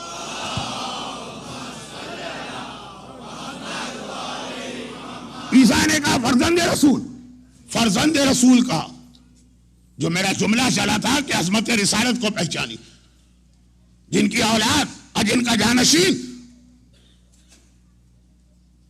یہ آخری امام کے زمانے میں عیسیٰ کا گھبرا کے پیچھے ہٹ جانا، آپ کے ہوتے ہوئے میں نماز نہیں پڑھا سکتا، اور پہلے امام کا خانہ خدا سے باہر آ کر 3 دن کی عمر میں تلاوت قرآن کرنا۔ سورہ مریم کی ان آیتوں کا ایک بیلنس ہے کہ عیسیٰ نے پیدائش کے بعد گہوارے میں کلام کیا، مگر انسانی کلام تھا، علی نے گہوارے میں اس قرآن کی تلاوت کی جو اس وقت تک دنیا کے سامنے آیا ہی نہیں تھا، نزول قرآن سے 10 سال پہلے۔ مگر یہاں پہ بات روک کیوں دیتے ہیں لوگ؟ جب اتنا واقعہ پڑھا گیا مجلس میں تو آگے یہ بھی بتا دینا چاہیے کہ تلاوت کیا کی۔ پورا واقعہ آ گیا اول سے آخر تک، اے سے زیڈ نہیں، اے سے وائی تک، جو زیڈ ہے یا شاید امریکہ میں زی کہتے ہیں، تو وہ آخری بات علی آغوش، یا رسول اللہ آپ کو کیا سننا؟ تورات موسیٰ سناؤ، زبور داؤد سناؤ، انجیل عیسیٰ سناؤ، یا فرقان محمد سناؤ؟ پیغمبر نے کہا کہ آئے علی قرآن سناؤ، اور علی نے قرآن کی تلاوت شروع کی۔ یا تو پورا قرآن پڑھ دیتے، جو مشکل نہیں، گھوڑے کی ایک رکاب میں قرآن شروع کرتے، دوسرے رکاب میں پاؤں پہنچتا، پورا قرآن مکمل ہو جاتا، یا پورا قرآن تلاوت کرتے، یا پہلی آیت پڑھتے یا آخری آیت پڑھتے، یعنی یا قرآن کا آغاز پڑھتے جو میں نے کہا بسم اللہ اچھی ہونی چاہیے، یا قرآن کا اختتام پڑھتے جو اسلام کے اعتبار سے اختتام اچھا ہونا چاہیے۔ نہیں، علی نے آیت بھی بڑی عجیب تلاوت کی، بڑی عجیب آیت تلاوت کی۔ ایسا لگ رہا ہے کہ رسول اللہ کے فرمائش پر قرآن پڑھتے پڑھتے صاحبان ایمان کی جانب متوجہ ہوئے۔ بسم اللہ الرحمن الرحیم 23ویں پارے کی پہلی آیت، قد افلح المؤمنون الذین هم فی صلاتهم خاشعون۔ نجات ان مومنوں کو ملی جو اپنی نمازوں میں خضوع و خشوع سے کام لیتے، اور تلاوت شروع کی، پورا سورہ نہیں پڑھا، کہاں رکے؟ والذین هم علی صلواتهم یحافظون، اور یہ وہ لوگ ہیں جو اپنی نمازوں کو بچاتے ہیں۔ یہ علی کی پہلی تلاوت، پہلی بار خانہ خدا کے باہر لوگوں نے علی کا کلام سنا، اور وہ کلام شروع بھی نماز سے ہوا، ختم بھی نماز پہ ہوا۔ تو علی والا تو کبھی نماز کو اتنا مشکل موضوع نہیں سمجھے گا، لیکن یہی نماز کا ایک بڑا فائدہ وہ بتایا گیا، بہت سارے، ایک بڑا فائدہ، جب امام آئیں گے اس وقت جبرائیل کی آواز فجر کے وقت پوری دنیا اپنے کانوں سے سنے گی۔ جاء الحق وزهق الباطل وان الباطل كان زهوقا، حق آ گیا، باطل مٹ گیا، باطل کو مٹنا ہی مٹنا۔ دنیا والوں، حجت خدا نے مکے میں ظہور کیا۔ جو لوگ جاگ رہے ہوں گے نماز کی تیاری، وہ یہ براہ راست سنیں گے۔ بہت سے لوگ ایسے ہوں گے جن کو اگلے دن CNN سے، BBC سے، کسی اخبار سے، انٹرنیٹ سے، آئی پیڈ سے، آئی فون سے، SMS سے، فیس بک سے پتا چلے گا۔ فیس بک پہ آ جائے گا بھائی امام آ گئے، 3 گھنٹے پہلے اعلان ہوا۔ آج کل ہر چیز آپ کو فیس بک سے پتا چلتی۔ یہ واقعہ میں بتا رہا ہوں، دو چھوٹا سا واقعہ، تو کیا پاکستان میں میرے بھائی کے گھر میں کام کرنے والی ماسی، جسے ہم کہتے ہیں میڈ، وہ آتی تھی، روزانہ صفائی وفائی کرتی تھی۔ پاکستان کے یہ بھی تو ٹھاٹ ہے نا کہ ہماری عورتوں کو کچھ نہیں کرنا ہے، اتنی چیپ لیبر وہاں مل جاتی۔ یہاں تو ہر ایک کو لکھپتی ہے، تب بھی اپنے ہاتھ سے کام کرنا پڑ رہا۔ لیکن یہ ایک ایسا موضوع جو 1 گھنٹہ الگ سے چاہتا ہے توجہ، جتنا وقت نہ میرے پاس ہے نہ آپ کے پاس۔ لیکن اتنی سی بات وہ چلی گئی۔ عموماً یہ گاؤں کی عورتیں ہوتی ہیں، وہ چلی گئی ماسی۔ جو پاکستان کے لوگ ہیں وہ سمجھ رہے ہیں کہ میں کیا کہہ رہا ہوں۔ جب 3 دن کے بعد آئی تو کہا میری بھاوج نے کہ بھائی بغیر بتائے چلی گئی، کہا کہ ایک ایمرجنسی آ گئی تھی۔ آپ نے فیس بک پہ میرا میسج نہیں پڑھا تھا؟ میں فیس بک پہ میسج چھوڑ کے گئی تھی۔ یہ گھر کی ماسی کہہ رہی ہے جو کسی دیہات میں رہتی ہے، وہاں سے آئی ہوئی۔ لیکن جو ڈائریکٹ جبرائیل کا اعلان سنیں گے ان پہ کوئی اور اثر ہوگا، وہ فوراً پہنچیں گے۔ جو ادھر ادھر سے اعلان تو سن لیں گے، پھر کنفیوز ہو جائیں گے کہ ایسے تو بہت اعلان ہو چکے۔ ابھی جو کل میں نے ایک جملہ کہا تھا کہ جی ہم 1 سال سے بے وقوف بن رہے ہیں۔ لوگ کہیں گے مولانا آپ تو زندگی بھر بے وقوف رہے، میں تو سارے مجمع کی بات کر رہا ہوں۔ 2012 میں قیامت آ رہی، 2012 میں دنیا ختم ہو رہی، 2012 کی 21 دسمبر کے بعد دا اینڈ کچھ نہیں ہوگا۔ تو اب یہی لوگ جو فیس بک سے، ٹیلی ویژن سے، ای میل سے، میسیجز سے سنیں گے، وہ کنفیوز ہوں گے، پتہ نہیں یہ صحیح امام ہے کہ نہیں، کیونکہ براہ راست آواز نہیں سنی۔ اور اسی دن شام کو شیطان اعلان کرے گا۔ یہ کہہ کے تو اعلان نہیں کرے گا میں شیطان بول رہا ہوں، لیکن شیطان کی آواز آئی کہ امام مکے میں نہیں ہے شام میں ہے، اور لوگ کنفیوز ہو جائیں گے کہ ہاں واقعاً امام کو جانا تو شام ہی تھا. اور خاص طور پہ جو ایک جملہ میں نے کہا کہ نارتھ امریکہ اور انڈیا پاکستان والوں کو تو پتا کہ ہم مکے میں جوائن نہیں کریں گے، ہم تو شام میں جوائن کریں گے. پتہ نہیں یہ اعلان صحیح ہے کہ وہ صحیح، وہ رہ گئے.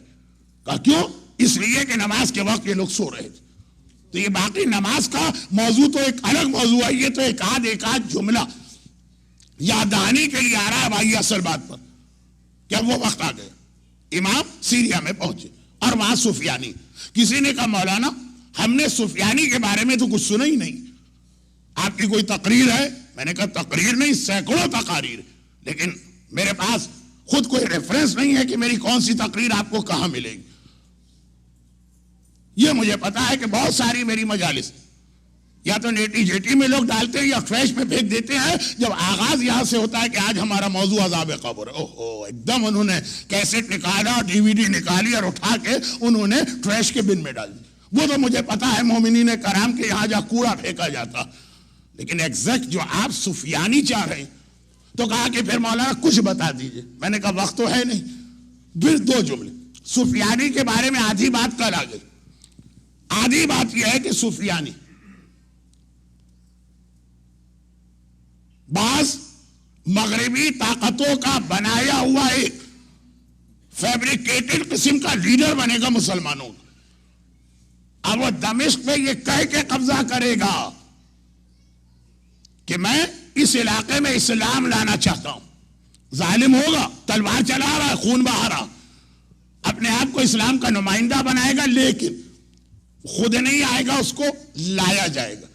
وقت کی کمی کی وجہ سے اور چونکہ میرا موضوع بہرحال کچھ اور ہے تو میں اس کو بہت شارٹ کر رہا ہوں. یہ بھی ان لوگوں کے لیے جو آدھی بات کل سن کے کنفیوز ہو گئے. تو اس میں 2 باتیں بڑی قابل توجہ ہیں.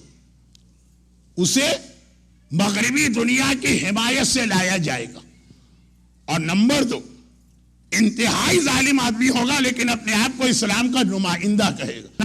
نعرہ یہ لگائے گا کہ مجھے اس علاقے میں اسلام قائم کرنا. کل کا ایک جملہ کہ اس وقت سو کالڈ فریڈم فائٹر اپنے ایجنڈے میں ٹاپ آف دا لسٹ یہ پوائنٹ رکھے ہیں کہ زینبیہ میں ثانیہ زہرا کے روضے کو نعوذ باللہ تباہ کرنا، کیونکہ یہ کفر کا اور شرک کا اور بدعت کا گڑھ. بات یہ گئی کہ یہ اسلام کے خلاف ہے. اور میں نے کہا کہ جنت البقیع میں انہوں نے ثانیہ زہرا سے افضل ان کی مادر گرامی کا روضہ ختم کیا کہ نہیں کیا؟ انہوں نے قاہرہ میں ابھی پچھلے سال اٹیک کیا کہ نہیں کیا؟ تو خالی زبانی باتیں نہیں ہیں، وہ عمل بھی کر رہے. آج اس وقت اسلام کو ریپریزنٹ کرنے والے جو لوگ، ایک یوٹیوب پہ آپ جائیے، ہم سے 2 منٹ کا کلپ نہیں دیکھا جاتا کس طرح گلے کٹتے، کس طرح آج بھی ہمارے نوجوانوں کے کٹے ہوئے سر نو کے نیزہ پہ بلند کر کے وزیرستان اور مختلف ایجنسیز کے علاقے میں گھمائے جاتے ہیں. 1400 سال پہلے کا وحشی اور جنگلی انسان نہیں، آج نو کے نیزہ پہ کٹے ہوئے سر ہمارے نوجوانوں کے. پارا چنار میں جو ظلم ہو، گلگت میں جو ظلم ہو، ایک تو ہے کسی کو مار دینا، لیکن جس وحشیانہ طریقے سے بدن کی کھال اتاری جاتی ہے، گلے کاٹے جاتے ہیں، لوگ دیکھ نہیں سکتے وہ کلپ. اور یہ سب سو کالڈ اسلام کے ریپریزنٹیٹیو اور چیمپئن. کہا کہ یہ سیریا میں لا کے بٹھائی جائیں گے. تو کل میں نے کہہ دیا تھا کہ ایسا لگ رہا ہے کہ اگر یہ حکومت گئی موجودہ تو اس لیے جائے گی کہ اس کے بدلے کسی سفیانی کو لا کے بٹھانا. اللہ کرے میرا یہ خیال قطعاً غلط ہو، لیکن ہمارے ذہن میں تصور رہے. تو 3 باتیں. نمبر 1، اس کے پاس خود کوئی طاقت نہیں، اسے مغربی دنیا کی ایسی اسٹرانگ بیکنگ ہوگی تب وہ آ کے بیٹھے گا. نمبر 2، انتہائی ظالم ہوگا لیکن اسلام اسلام اسلام، نماز روزہ، بڑی بڑی داڑھیاں، چھوٹے چھوٹے کپڑے، یہی بات وہ کرتا رہے گا. نمبر 2. تیسری بات جو اس کی فوج ہوگی، وہ سیریا میں ہے تو اس کی فوج سیرین ہونے چاہیے، نہیں کہا اس کی فوج لیبیا، تیونس اور الجزائر کے علاقے سے آئے گی. آپ میں سے جن کو پچھلے 4 یا 5 مہینے میں شام جانے کا اور وہاں زیارت کا موقع ملا اور تھوڑی عربی وہ جانتے ہیں، شامی لوگ جو وہاں کے مقامی باشندے سر پکڑ کے بیٹھے، یہ کون لوگ آ گئے؟ اس شکل و صورت کے ہم نے آج تک نہیں دیکھے. عربی ایک لینگویج ہے لیکن ہر ملک کی عربی کا ایکسنٹ یا ڈیلیکیٹ دوسرے سے مختلف. سعودی عرب، بلکہ سعودی عرب میں بھی حجاز کی عربی الگ ہے اور نجد کی الگ، عراق کی عربی الگ ہے، امارات کی عربی الگ ہے، شام کی الگ ہے، تیونس اور الجزائر کی الگ ہے، اور مصر کی تو خیر بیڑا ہی غرق ہے. لیکن ہر علاقے کی عربی، ہر زبان کا قاعدہ 200 میل کے بعد ڈیلیکیٹ چینج ہوتا ہے. عربی میں بہت زیادہ. شام کے لوگ کہتے ہیں کون سی عربی بول رہے ہیں، کون سے لوگ ہیں؟ ہم تو یہاں نسلوں سے رہ رہے ہیں. ڈمسکس دنیا کا سب سے اولڈسٹ کیپٹل، یہ لوگ آج تک نہیں دیکھے. اور یہ سارے وہ لوگ جنہوں نے پہلے لیبیا میں ایک مشن ان کو دیا گیا اسے پورا کیا، تیونس میں، مصر میں، اور اب سارے پلین بھر بھر کے سیریا میں لائے گئے. میں اکثر کہتا ہوں کہ میں سال کے 10 مہینے ٹریولنگ کرتا رہتا ہوں، اور سارا لیگل سفر، سارے ڈاکومنٹ لیگل. اس کے باوجود ہر ایئرپورٹ سے کراس کرنا یا پاس ہونا اتنا مشکل مرحلہ ہے. اتنی جگہ روکا جاتا، کہیں آئی ڈی دیکھی جاتی ہے، کہیں انگوٹھے کا نشان ہے، کہیں آنکھوں کا ریٹینا ہے، کہیں 2-4 سوال. ایک ٹریول 4 جگہ روکا جاتا ہے کسی پلین پہ. ایک ہر طرح سے لیگل ڈاکومنٹ رکھنے والا جینین مسافر نہیں جا سکتا. اور یہ پلین کے پلین بھر بھر کے سیریا میں آ رہے ہیں، کیمپ بن رہے ہیں، تربیت دی جا رہی ہے، اور کہیں پہ کچھ چیک اور بیلنس ہی نہیں ہے. ابھی جو 6 مہینے پہلے ایک واقعہ اٹھا تھا جو دبا دیا گیا، وہ جو انگلینڈ کے ایک اخبار کا رپورٹر کڈنیپ کیا ان لوگوں نے، اور پھر وہ قید سے چھوٹ کے بھاگا. تو اس نے کہا بات ایک بھی عرب نہیں تھا، سارے کے سارے پشتو بولنے والے اور اردو بولنے والے وہاں اس کیمپ میں گھوم رہے تھے. ایسا بائی روڈ کا راستہ بھی نہیں ہے، پاکستان کا بارڈر ملا ہو سیریا سے. ایک مخصوص گروپ. لیکن میں کرنٹ ایشوز پر بات نہیں کر رہا ہوں، میں بات کر رہا ہوں 1400 سال 1300 سال 1200 سال پہلے حدیث. امام نے کہا کہ سفیانی کو مغربی طاقتوں کی بیکنگ ہوگی. نمبر 2 انتہائی ظالم ہوگا لیکن ہر بات میں اسلام اسلام اور اسلام کرے گا. اور نمبر 3 اس کی سپورٹ کرنے والے تیونس، لیبیا اور الجزائر کے علاقوں سے آئیں گے. جیسا میں نے کہا کل کہا، ہو سکتا ہے کہ یہ واقعات ایسے نہ ہو، ابھی 100 سال بعد کوئی زمانہ آنے والا ہو، لیکن مومن کو الرٹ ہو کے بیٹھنا ہے کہ ہو کیا رہا. اب حضرت عیسیٰ کی ولادت کا دن یعنی 25 دسمبر شروع ہونے میں 10 منٹ رہ گئے، اس لیے تھوڑا سا اس کو اس سے لنک کرو. یہ پوچھا گیا کہ اللہ نے 4 نبی اگر زندہ رکھے، 2 دنیا میں 2 آسمان پہ. دنیا میں ایک زمین پہ، ایک سمندر، آسمان میں ایک آسمان پر، ایک جنت میں. ادریس جنت میں. تو آخر یہ چاروں کو ایک جگہ کیوں نہیں اتارا؟ بہت لمبا یہ موضوع ہے جس کو میں چھیڑنا نہیں چاہتا ہوں، لیکن جب یہاں تک بات آ گئی ہلکا سا اشارہ کر کے، قبر کا موضوع کہاں ہے، اس کا تو وعدہ تھا اور ہونا بھی چاہیے. تو اب یہ ایک آخری بات اس موضوع سے جو چھڑ گیا، عیسیٰ کی ولادت، امام زمانہ کی نماز، مولا علی کی نماز کی تلاوت اور اصول دین کا حق قصیدے میں ادا ہوا، تو تھوڑا فروع دین کا ذکر. تو یہ آخری بات وہ یہ کہ امام نے فرمایا کہ اللہ نے امام زمانہ کی پوری وہ آرمی، یاد رکھیے لفظ وہ آرمی جو ماضی کے پیغمبروں سے ریلیٹڈ ہے. بھئی اصحاب کہف اب تو باقاعدہ سیریل بن گیا، ہر بچے نے دیکھا، وہ سب بھی آئیں گے. قوم موسیٰ کے وہ 15 آدمی بھی آئیں گے. موسیٰ کی موت کے بعد ان کی ایک بیوی نے عالم بغاوت بلند کی اور کہا میں موسیٰ کے وصی کو نہیں مانتی. حضرت یوشع جہاد کے لیے نکلے، صرف 15 آدمیوں نے ساتھ دیا، باقی سب ادھر چلے گئے. یہ موسیٰ کی نبی ہے، موسیٰ نبی کی بیوی ہے، بڑی قابل احترام، سب وہاں چلے گئے. کہا یہ 15 آدمی، یہ امام زمانہ کی پہلی فوج. لیکن 4 میں سے 3 نبی، چاروں بڑے فرشتے اور اصحاب کہف کے ساتھ قوم موسیٰ کے 15، یہ سارے کے سارے پرانے لوگ مکے میں آئیں گے عیسیٰ کے علاوہ۔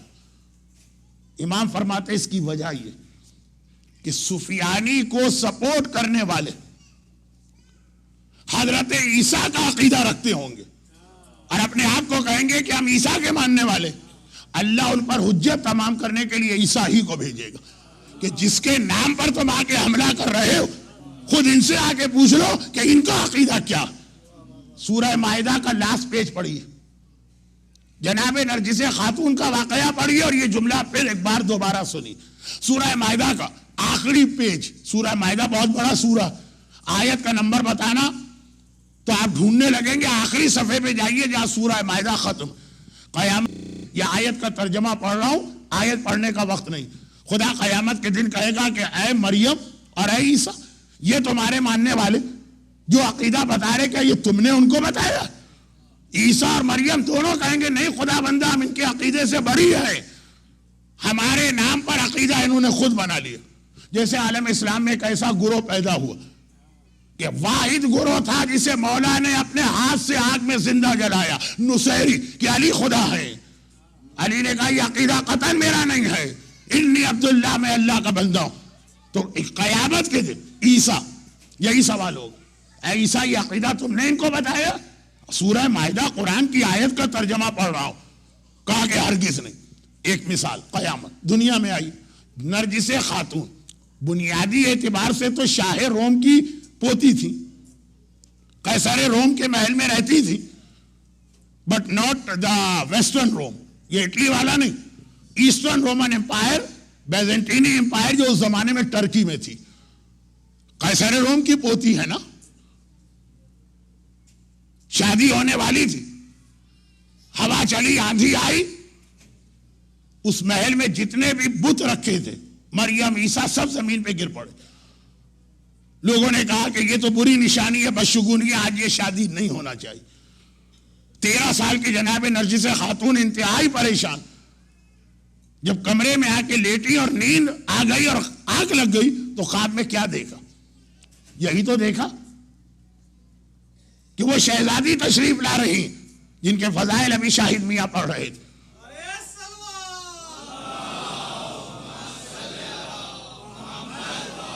پورا واقعہ نہیں پڑھنا، لیکن ایک جملہ میرے موضوع کے بارے میں وہ پڑھ رہا ہوں، ایک جملہ میرا میسیج ہے وہ بھی پڑھوں گا پھر جب یہاں تک بات آ گئی۔ تو اب نرجس خاتون کو آ کے بتایا کہ آج تمہاری شادی اس لیے نہیں ہوئی کہ اللہ نے روز ازل سے تمہیں میرے بیٹے کی بیوی قرار دیا ہے، اور تم سے وہ اولاد، وہ فرزند پیدا ہوگا جو تمام انبیاء اور ائمہ کے دل کو خوش کرنے کا سبب بنے گا۔ تمام انبیاء، یہ دعائے ندبہ کا جملہ میں نے پڑھا نا، وہ آ کے ہر بے گناہ کے قتل کا بدلہ لے گا، انبیاء کے خون کا بدلہ لے گا، اولاد انبیاء کے خون کا بدلہ لے گا، ائمہ طاہرین کا بدلہ لے گا، اور بیٹا تو اللہ تمہیں دے گا۔ اس لیے یہ شادی نہیں ہو سکی، اصل شادی تو وہ ہونا۔ اب جناب نرجس خاتون ذرا سی ہیزیٹیشن، ہچکچاہٹ، کیونکہ بہرحال قیصر روم اور اس کا پورا خاندان کرسچن تھا، شہزادی سمجھ گئی، ایک مرتبہ مسکرا کے کہا کہ دیکھو آسمان سے کون آ رہا؟ جناب مریم اتر کے آئی جن کی آج یہ رات ہے۔ وہ مریم جناب نرجس خاتون کے خواب میں آ رہی ہیں۔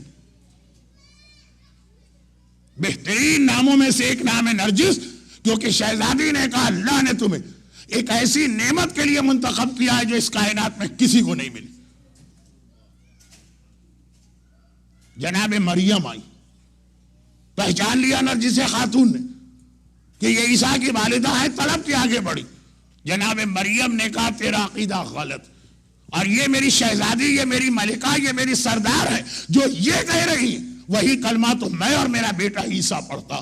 تب جناب نرجس خاتون کا واقعہ آگے بڑھا کے پھر وہ شادی پہ راضی ہوئی، اور 11ویں امام سے شادی ہوئی، اور رسول خدا اور عیسیٰ نبی نے آ کے نکاح پڑھایا۔ پورا واقعہ، البتہ اس کا آخری جملہ بھی بہت اہم، جب نرجس خاتون 10ویں امام کے اس گھر میں پہنچ گئی کہ اس وقت 20 ملین صاحبان ایمان 40 کی زیارت کے لیے کربلا کی جانب رواں دوا، اور یہ سب سامرہ جائیں گے اور یہ سب اس تہخانے کی یا بیسمنٹ کی یا سرداب کی زیارت کریں گے جہاں نرجس خاتون اپنے خسر 10ویں امام کی خدمت میں لائی گئی. امام نے ان کو بلایا اور کہا کہ اگرچہ میری دادی نے تیری نانی کے ساتھ مل کر جناب مریم کو نانی یہ رشتہ طے کر دیا اور میرے جد رسول خدا نے تیرے نبی عیسیٰ کے ساتھ مل کر نکاح بھی پڑھوا دیا, لیکن شریعت کا مسئلہ ہے لڑکی کی اجازت ضروری ہے. اب تجھ سے اجازت مانگی جاتی, اس نکاح پہ راضی ہے تو اس گھر میں رہ, اور راضی نہیں ہے تو پورے احترام کے ساتھ جہاں کہے گی پہنچا دیا جائے گا. اب نرجس خاتون کا جواب دہرانے کی ضرورت نہیں. جیسے ہی ہاں کہا 10ویں نے اپنی بہن کو بلایا حکیمہ کو. اہل بیت میں بہن اور بھائیوں کے 3 جوڑے بہت مشہور, اور آپ سمجھ گئے ہوں گے کہ اس جملے سے اب منزل مصائب کی تمہید ہو چکی ہے. حسین و زینب 8ویں امام اور معصومہ قم 10ویں امام اور حکیمہ خاتون. آج بھی جس زری میں 10ویں اور 11ویں امام کی قبر ہے وہی حکیمہ خاتون کی قبر. یہ امام کی نائب تھی. بلایا اور کہا کہ یہ میری بہو آئی ہے جس کا ذکر میں نے تم سے کیا تھا, پہلے اس کو لے جاؤ اور جتنے بھی دین کے مسائل اسلام کے ہیں وہ سب جا کے ان کو تعلیم دو. نرجس خاتون کو ضرورت نہیں تھی, مگر ظاہری اعتبار سے ایک پیغام دیا کہ دین میں آنے والا خالی نام لینا کافی نہیں ہے, اس کے پاس دین کا علم بھی ہونا چاہیے. اور علم کہاں سے ملتا ہے یہ جملہ بھی میں عرض کر رہا ہوں, پہلے یہ بات پوری ہو جائے. یہ 2 مثالیں. قیامت میں مریم اور عیسیٰ کو بلایا جائے گا اور وہ آ کر ان لوگوں پر جو عیسیٰ کو خدا کا بیٹا کہتے 3 in 1 ان پر اعتراض کریں گے کہ غلط کہہ رہے ہیں, یہ عقیدہ میرا نہیں. نرجس خاتون کو کنونس کرنے کے لیے خود جناب مریم آئی, کہا اسی مقصد کے لیے اللہ نے عیسیٰ کو دمشق میں بھیجا, مکے میں نہیں بھیجا. مکے میں سارے مسلمان, اور عیسیٰ آئے ہیں ان لوگوں کو کنونس کرنے کے لیے جو عیسیٰ کا نام لیتے, اور وہ سب کہاں ہیں؟ وہ سفیانی کی فوج میں. سفیانی کی بیکنگ وہ لوگ کر رہے ہیں جو امام زمانہ سے کنونس نہیں ہوں گے. امام تلوار تو چلائیں گے لیکن کنونس نہیں, وہ کنونس ہوں گے عیسیٰ سے کہ عیسیٰ خود کہیں گے کہ تمہارا عقیدہ غلط ہے, سفیانی غلط ہے, صحیح عقیدہ یہ میرا سردار بتا رہا ہے اور میں خود اس کی فوج میں شامل ہو رہا. تو آج کی رات جو نبی اس دنیا میں آنے والا اس کا یہ بہت گہرا تعلق تو ہے, لیکن یہ حضرت عیسیٰ کا اتنا واقعہ میں نے کیوں پڑھا؟ یہ جملہ بتانے کے لیے کہ سفیانی کی 3 سائن. آخری سائن یہ ہے کہ اس کی فوج میں نہ سیریا کے لوگ ہوں گے اور نہ عراق کے, وہ ہوں گے لیبیا اور الجزائر کے. اور پوچھیے آج میڈیا بھی رپورٹ کر چکا کہ سارے وہی لوگ تھے جو ہمیں 1 سال پہلے لیبیا میں نظر آ رہے, وہ سب یہاں نظر آ رہے.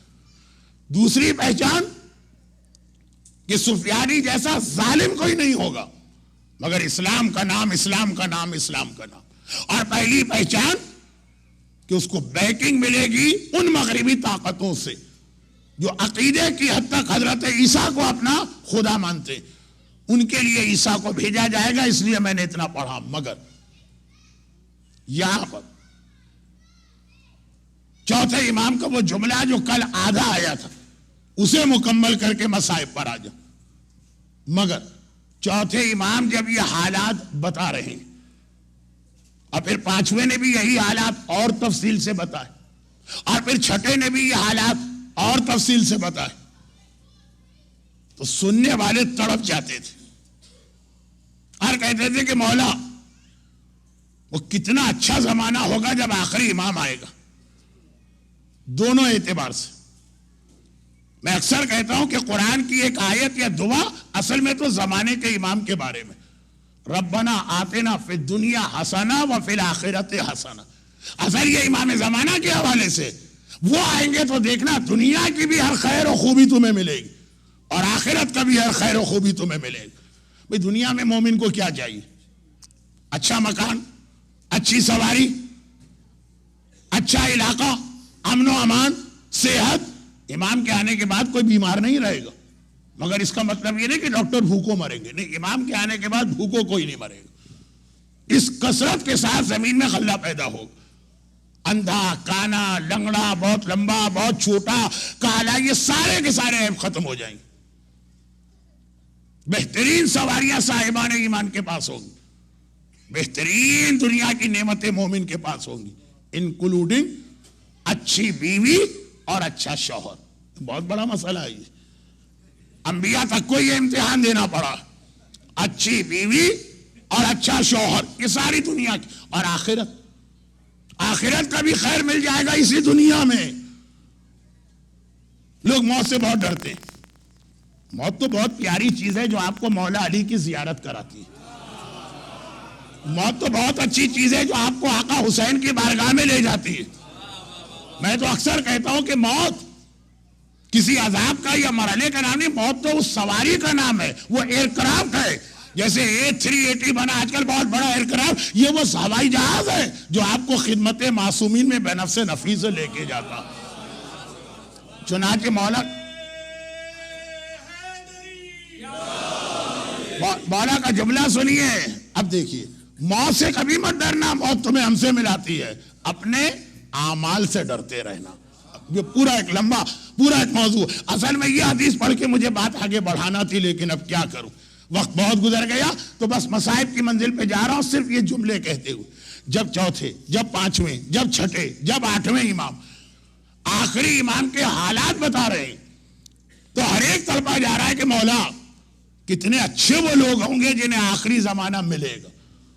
امام نے کہا مگر یاد رکھو، مشکل ترین زمانہ دنیا کی تاریخ میں آدم سے لے کر اس وقت تک کبھی نہیں آیا. یا کربلا کے موقع پہ آیا یا اس وقت آئے گا جب لوگ اپنا ایمان کھونے لگیں گے. اتنے مصائب اور مشکلات ہوں گی. آخری زمانہ ایمان بچانے کا زمانہ ہے.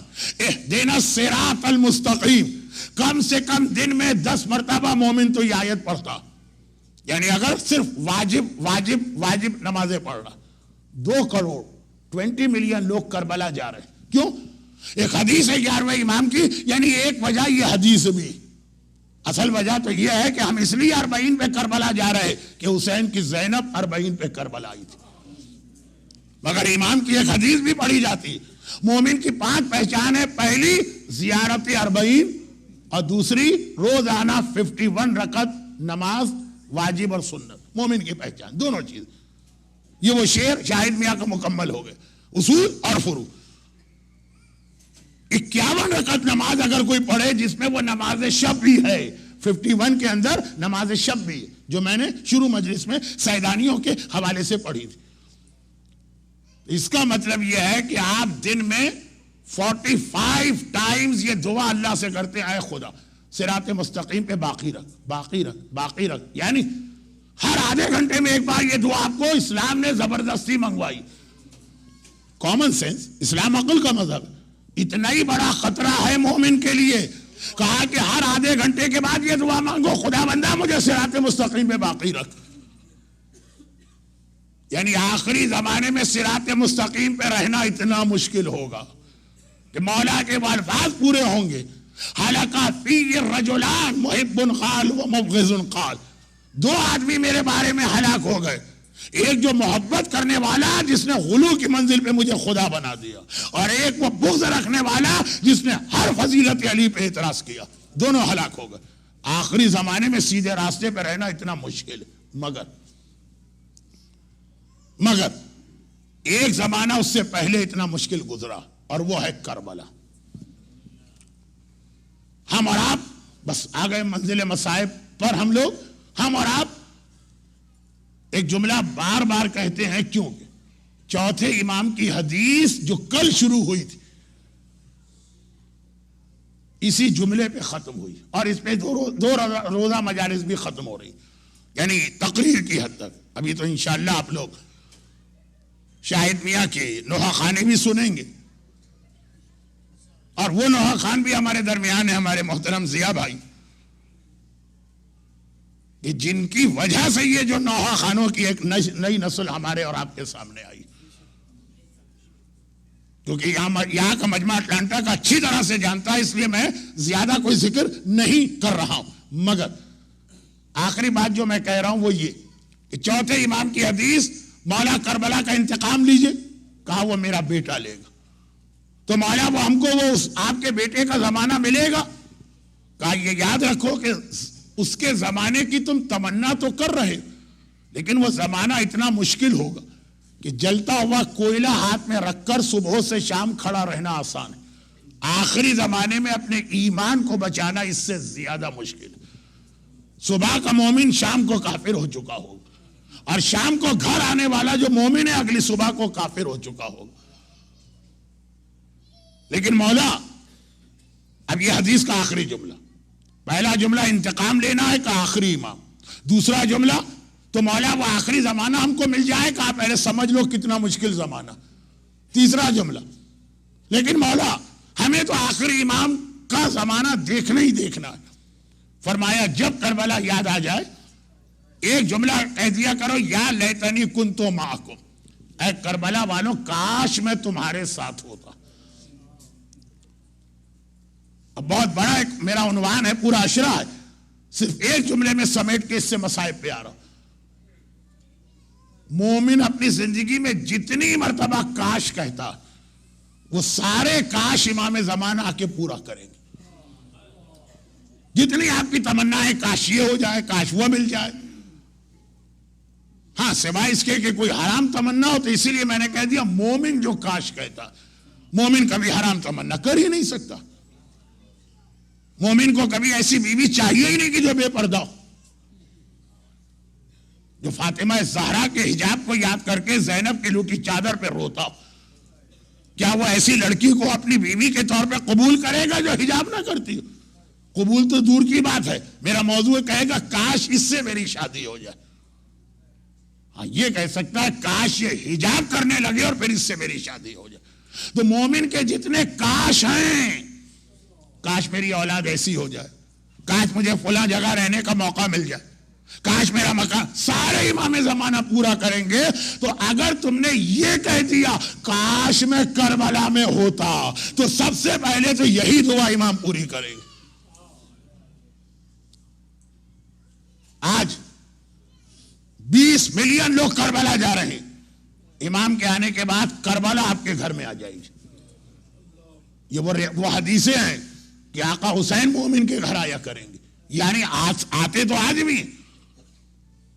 بھائی ہماری خواتین اس وقت جہاں بیٹھی جس حالت میں ابھی ہوں گی نہ ہمیں پتا نہ آپ کو پتا، ان کو معلوم ہے. تو وہی کہیں شہزادی کونین فاطمہ زہرا بھی ان کے بیچ میں بیٹھی، اور آج ہمارے بیچ میں کہیں میرا چوتھا امام اور امام زمانہ بھی بیٹھا ہوا ہے. لیکن اس وقت اس طرح آئیں گے کہ ہم زیارت کریں گے. یا آقا حسین ہے، یا آقا عباس ہے، یا آقا اکبر ہے، یا آقا قاسم ہے، یا آقا اصغر. امام زمانہ کے آنے کے بعد ہمارے سارے کاش پورے ہوں. مگر جہاں آپ کی زبان پہ یہ لفظ آ گیا کاش میں کربلا میں ہوتا، تو وہاں فوراً یہ بھی اسلام نے یاد، کربلا میں ہوتے تو حسین اور اسلام کے نام پہ بھوکا اور پیاسا رہنا پڑتا. ہاں ہم رہتے بعض تو ایسے کہ ان سے صرف اتنا کہا جائے ہر حلال چیز کھاؤ، یہ فلاں برگر نہ کھانا یہ اسلام کے اعتبار سے حرام ہے. ارے نہیں، اللہ قبول کرنے والا. ایک حرام غذا نہیں چھوڑی جاتی ہے. کربلا میں ہوتے تو بھوکا اور پیاسا رہنا پڑتا.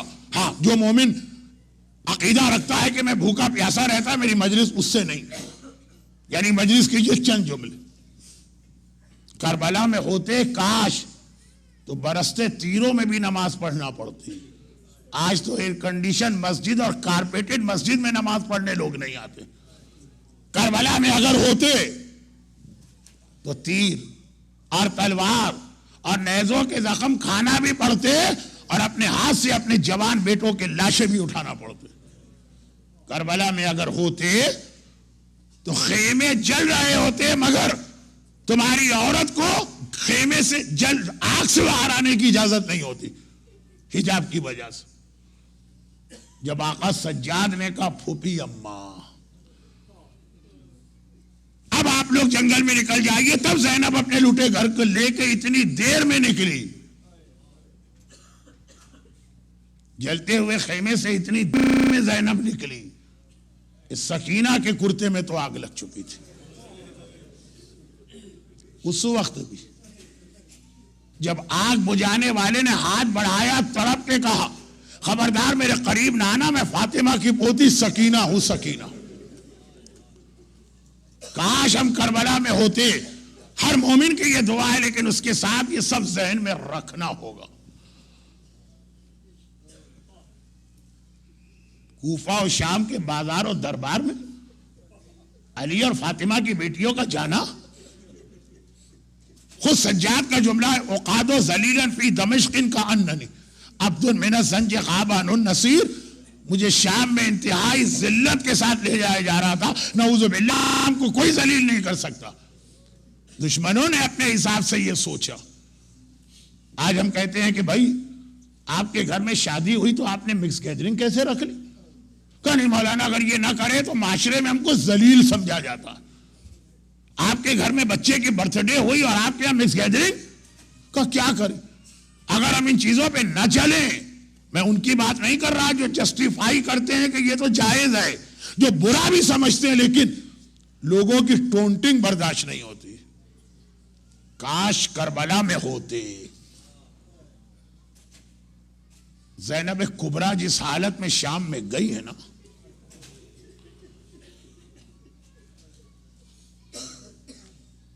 مذاق الگ اڑایا جا رہا، تالیاں الگ پیٹی جا رہی ہیں، شام کی عورتیں مختلف قسم کے تانے الگ دے رہی ہیں، اور کس کو؟ جو اس انداز سے فاطمہ زہرا کی وارث و شبیہ ہے کہ آج بھی ہمارے یہاں ثانیہ زہرا کہلاتی۔ جب یہ چھوٹے چھوٹے سے تانے برداشت نہیں ہوتے کہ ایک شادی اسلامی کر لیجئے، ایک برتھ ڈے کا فنکشن اسلامی کر لیجئے، مگر یہ مجمع میرے سامنے نہیں ہے، میرے سامنے وہ ہے جو کہتے ہیں کاش کربلا میں ہوتے تو کربلا والے آقا کے لیے یہ ہر شے قربان کر دیتے۔ کبھی جان دینا آسان ہوتا ہے، ذلت برداشت کرنا مشکل ہوتا ہے۔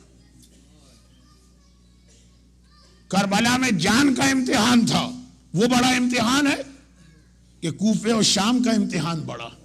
عزاداروں کبھی اس پہ غور کرو، مصیبت بہت بڑی ہے۔ اکبر کے کلیجے میں برچی 18 سال کا جوان جسے دیکھ کے غیر عورتیں رو دی، اللہ کرے اس جوان کی ماں مر چکی۔ ہم سے اس کا کٹا سر نہیں دیکھا جا رہا، ماں نے کیسے دیکھا ہو؟ کبھی دل کہتا ہے کہ قاسم، ایک کتاب میں نے یہ جملہ پڑھا کہ امام زمانہ سلام کر رہے ہیں۔ میرے ایک استاد تھے مرحوم مولانا مصطفیٰ جوہر صاحب قبلہ، علامہ طالب جوہری کے والد، وہ اکثر کہتے تھے کہ کربلا کے تمام مصائب میں تمام شہداء نے آقا حسین کا ساتھ دیا سوائے ایک مصیبت کے، اور وہ ہے بدن کا پامال ہونا۔ بدن یا قاسم کا پامال ہوا یا حسین کا، باقی سارے لاشیں اٹھا لیے گئے تھے۔ مگر میرے استاد مرحوم کا جملہ یہ تھا کہ اس میں چچا کا ساتھ دیا قاسم نے، مگر یہاں بھی ایک فرق ہے، حسین کا بدن پامال ہوا شہادت کے بعد، قاسم زندہ تھا۔ جب ادھر کے گھوڑے ادھر دوڑے، ادھر کے گھوڑے ادھر دوڑے، اور امام زمانہ کا جملہ میں نے کتاب میں دیکھا، میرا سلام کربلا کے اس شہید پر جس کی دائیں پسلیاں ٹوٹ کے بائیں طرف آ گئی تھی اور بائیں پسلیاں ٹوٹ کے دائیں طرف آ گئی تھی۔ کبھی ہم نے کہا نہیں، کربلا کے اندر عباس جسے آقا نے تلوار بھی نہ لے جانے دی، خالی نیزہ دے کے بھیجا گیا، اس کی شہادت کتنا بڑا امتحان۔ آقا عباس کو ایک شکایت ہے اپنے بعض عزاداروں سے، یہ غالباً علامہ مجلسی کا واقعہ، خواب میں آقا ہے اور کہا کہ اے مجلسی، ہمارے سارے مصائب لوگوں تک پہنچاؤ۔ کہ مولا ہم آپ کے سارے مصائب پڑھتے ہیں، آپ کی شہادت، آپ کے بازو کٹنا، مشق سکینہ کا چھدا جانا، سر پہ گرز لگنا، کہا مگر یہ بھی لوگوں کو یاد دلاؤ کہ جب کوئی بلندی سے گرتا ہے تو ہاتھوں کو بڑھا کے سہارا لیتا. جب عباس گھوڑے سے زمین کربلا پہ گر رہا ہوگا تو جس کے دونوں بازو کٹ چکے ہیں. اور پھر ہمارے ذہن میں آیا اصغر. ارے کربلا کا ایک ایسا شہید ہے جس نے یزیدیوں کو رلا دیا. یہ تو حسینی ہے نا, کربلا کا واحد شہید ہے. اکبر کا خون کہاں گرا؟ زمین کربلا. قاسم کا خون کہاں گرا؟ زمین کربلا. عباس کا خون کہاں گرا؟ زمین کربلا. آقا حسین کا خون کہاں گرا؟ زمین کربلا. اصغر کے گلے سے خون کا فوارہ بلند ہوا. حسین نے چلو میں خون لیا, زمین کربلا پہ گرانا چاہا, زمین کربلا ایک مرتبہ کانپ اٹھی. آقا یہ بے گناہ اور معصوم کا خون نہ گرنے پائے ورنہ قیامت تک کوئی چیز پیدا نہیں ہوگی. ہر شہید کا خون زمین کربلا پہ گرا. زمین کربلا اصغر کے خون کو دیکھ کے کانپ اٹھی. حسین نے آسمان کی جانب اچھالنا چاہا. ارے آسمان تھرا گیا. آقا اگر خون کا ایک قطرہ میری جانب آیا قیامت تک کوئی بارش نہیں ہوگی. انکار آسمان کو ہے, راضی زمین نہیں. اصغر تیرے خون کا ٹھکانہ کہیں نہیں, اور اگر ٹھکانہ ملا تو کہاں ملا؟ حسین نے اپنے چہرے اور داڑھی پہ اپنے ششماہے کے خون کو ملا. مگر اصل جملہ اس کے بعد کا ہے. اکبر کی شہادت ہوئی, آپ کو حسین پریشان نظر نہیں آئیں گے. عباس کی شہادت ہوئی, حسین پریشان نظر نہیں آئیں گے, اس لیے کہ یا ایتھا النفس المطمئنہ, نفس مطمئنہ. اصغر واحد شہید ہے, لاشا حسین کے ہاتھ میں. حسین پریشان ہے, لاشا خیمے میں لے جاؤں, کیا ماں دیکھ سکے گی یا نہیں, اسے باہر ہی دفن کروں. آج بھی ہم عاشور کے دن اکبر اور عباس کی شہادت کی شبیہ نہیں کرتے. اصغر کی شہادت 7 مرتبہ آگے بڑھتے ہیں, 7 مرتبہ آتے ہیں انا للہ و انا الیہ راجعون. یہ کس کا عمل ہے؟ یہ ہمارے اور آپ جیسے عام انسانوں کا عمل نہیں ہے, یہ نفس مطمئنہ آقا حسین کا عمل ہے. ہم نے کہا اصغر کی شہادت, حسین تک پریشان ہو گئے, یہ سب سے بڑی شہادت ہے. اب ہم پریشان ہیں, اکبر, قاسم, عباس, اصغر, حسین. اور ایک بار کربلا کا سب سے بہترین جواب سجاد دے سکیں گے. مولا آپ کو سب سے بڑا امتحان کہاں دینا پڑا؟ اکبر و عباس نہیں کہا, الشام, الشام, الشام. ارے شام میں آ کے دیکھو تمہارا آقا اور مولا کتنا بڑا امتحان دے رہا. اور عجیب روایتیں ہیں, میں وقت کو دیکھتے ہوئے صرف 2 مختصر روایتیں جو آپ کو معلوم ہے صرف یاد دلا رہا ہوں. جب شام میں زینب پہلی سفر کو داخل ہوئی, آج تو 10 سفر تھی, تو روایت یہ ہے کہ اس طرح سے زینب شام میں داخل ہوئی کہ زینب کا سارا سر اور بال ان کے خون سے رنگین تھے. کسی نے بعد میں مدینے میں پوچھا, مولا سجاد عورتیں تو جہاد نہیں کرتی ہیں, شہزادی زینب کا خون پورے سر پہ کیسے تھا, بالوں میں کیسے تھا کہ شام میں داخلے کے وقت لوگوں نے دیکھا علی کی بیٹی کا خون, فاطمہ زہرا کی وارث کا خون پورے سر پر ہے. آپ عورتوں کے گریے کی آواز سن رہے ہیں, سوچئے سجاد پہ کیا قیامت گزری ہوگی. کہا کہ سن, جب یہ قافلہ کوفے سے شام جا رہا تھا تو محمل تو نہیں تھی, اماری تو نہیں تھی, بیویوں کے بھی ہاتھ گردن سے بندھے تھے, تو گودوں میں جو ننھے ننھے بچے ہیں, جب یہ اونٹ آگے بڑھتے ہیں بچے ماں کی گود سے اچھل کے زمین پہ گرتے ہیں. ماں فریاد کرتی ہے, واہ جدہ, واہ محمدہ, واہ علیہ, واہ عباسہ. ارے سواری روک, میرا لخت جگر گر گیا. عمر سعد کہتا ہے, سپاہیوں سواری نہ روکنا, خالی یہ نہیں کہا سواری کا رخ پھیر کے اسی بچے پر سے سواریوں کو لے کے جاؤ. اللہ, کربلا سے شام تک کتنی ننھی ننھی ایسی قبریں ہیں جن کا نام و نشان بھی نہیں. عصر عاشور, آخری رخصت کے وقت میرے مولا نے کیا کہا تھا؟ زینب اب یہ قافلہ تیرے حوالے ہے، اب بچوں کو بچانا زینب کی ذمہ داری۔ زینب نے ایک بار یہ منظر دیکھا، زینب نے دو بار یہ منظر دیکھا، زینب سمجھ گئی یہ ظالم سواری نہیں روکے گا۔ اب جب کوئی بچہ گرتا ہے زینب بھی اپنے آپ کو چلتے اونٹ سے گرا دیتی۔ خالی عباس آپ سے فریاد نہیں کریں گے، زینب بھی آپ سے فریاد کریں گے۔ تم نے جملہ سنا، غور کیا؟ امام زمانہ کہتے میرا سلام دادی زینب کو جن کے دونوں ہاتھ گردن سے بندھے ہیں اور چلتے اونٹ سے زمین پہ گر رہی ہیں۔ زینب کی وجہ سے تو قافلہ روکنا ہی روکنا۔ عمر سعد کو قیدی لے جا کے انعام چاہیے، قافلہ روکا گیا۔ زینب نے بچے کو بچا تو لیا مگر علی کی بیٹی کا سر زخمی ہوا، دوبارہ زخمی ہوا، تیسری بار زخمی ہوا۔ خدا معلوم شام جانے تک کتنی بار زینب زمین سے ٹکرا ٹکرا کے امام زادوں کو بچا رہی۔ دو جملے مجھے کہنا تھے کہ زینب زخمی سر کے ساتھ شام میں داخل ہو، اور دوسرا جملہ جب سکینہ کو زندان شام میں کفن دیا گیا تو محمد کی نواسی کے لیے کفن تو کوئی نہ تھا، وہی کرتا جو کربلا سے پہن کے آئی وہی کرتا کفن بنا، جلا ہوا بھی تھا خون سے بھرا ہوا بھی تھا۔ جلا ہوا تو سمجھ میں آیا شام غریبہ خیمے کی آگ لگ گئی تھی، یہ لہو بھرا کرتا سکینہ کے کرتے میں خون کہاں سے آیا؟ اور اس کے ساتھ وہ روایت میں لائیے، سکینہ کو غسل دینے کے لیے غسالہ کو بلایا گیا، وہ گئی اور الٹے قدموں چیخے مارتی بھی باہر آ گئی، بیبیوں تم نے اس بچی میں کتنا ظلم کیا ہے، اس کا سارا بدن خون سے رنگین نظر آ رہا۔ یہ کون سا خون؟ بس آخری جملے، بچے گر رہے ہیں، زینب بچا رہی، بچے گر رہے ہیں، زینب بچا رہی ہے، ایک منزل آئے کہ ننھی سکینہ بھی گر گئی۔ زینب سکینہ کو ڈھونڈتے چلی تو سکینہ اپنی ماں فاطمہ کی گود میں سوتی نظر آئی۔ روایت آپ کی سنی بھی ہے، میں اس کو نہیں پڑھ رہا۔